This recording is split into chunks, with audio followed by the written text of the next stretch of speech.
I can too, but I'm not going to. Oh, there it goes.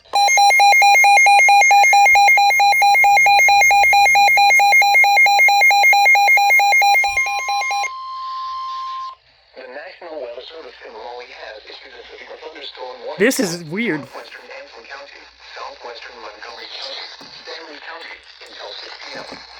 At 5:21 p.m., severe thunderstorms were located along a line extending from near Mount Pleasant to near Midland to near Fairview in Union County, moving east at 25 miles per hour.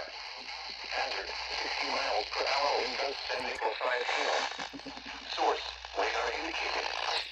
Impact, expect damage to roof, siding, and trees.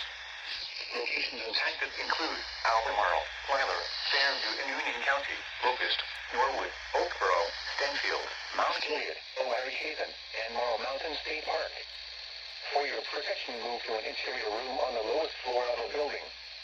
Repeating, a severe thunderstorm warning has been issued until 6 p.m. for the following counties in North Carolina: Anson, Montgomery, and Stanley.